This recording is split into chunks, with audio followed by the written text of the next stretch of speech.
And he asked them, who do men say that I am? Who do men? Because God knows that the only thing that can manipulate your mind about the true revelation of Christ is wrong presentation of him. The word there, men, the word there, flesh and blood, speaks of teachers, speaks of men, speaks of ideologies.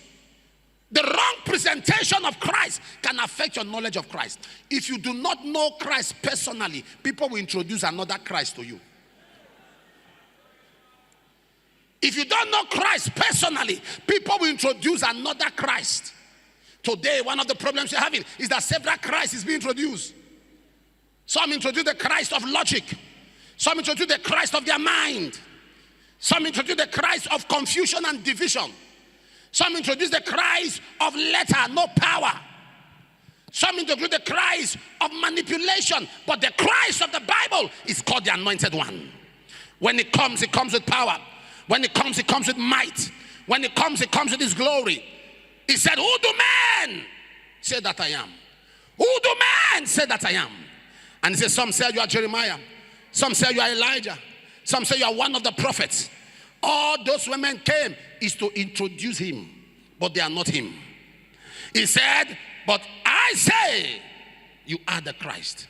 He said, since you know me personally, I know you personally. Since you know me personally, so Christ doesn't know you because you come to church. I'm sorry. Christ doesn't know you because you are in the department. Christ knows you because you know him. So he said, you. Are you aware? When he was asking them who men said, who do men say I am? It was a general thing. It wasn't specific. But now asked again, who do you say that I am? Peter said, you are Christ. He said, now you are Peter. You. So you can be in church for 50 years and God doesn't know you. I'm sorry, it sounds harsh.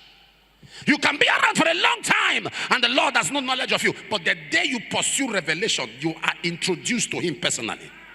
The day you pursue revelation, nothing brings acceleration, progression like revelation.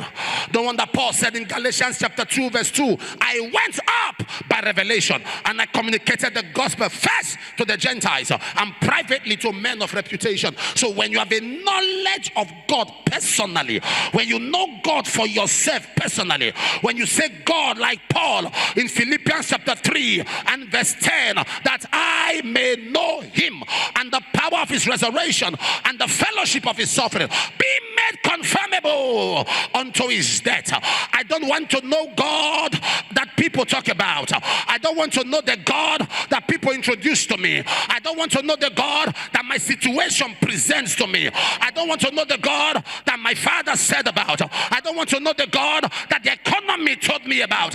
I don't want to know the God that trials and temptation present to me. I want to know the God that God revealed to me. I want to know the God that he has revealed himself to me. Hear me and hear me, child of God. When you know God, he knows you.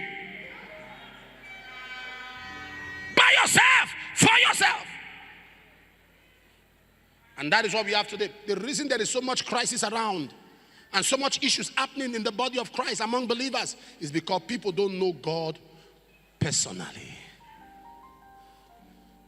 And that's what we're going to be doing the next couple of Sundays. Knowing God. Talk to me. Knowing God. Knowing God. That you have a personal knowledge of God. You have a personal relationship with God. And I say, okay, forget about what they said I am. Who do you say that I am? I'm telling you the truth. When you are broke, finances, you are sick, that's a question. Who do you say God is? When you can't make ends meet, you can't put food on the table, it is a question being asked. Who do you say God is? What will help you in the midst of all of those challenges is your personal knowledge of God. He said, who do you say, who do men say the Son of Man? He revealed himself. And Peter said, thou art Christ, the Son of the living God.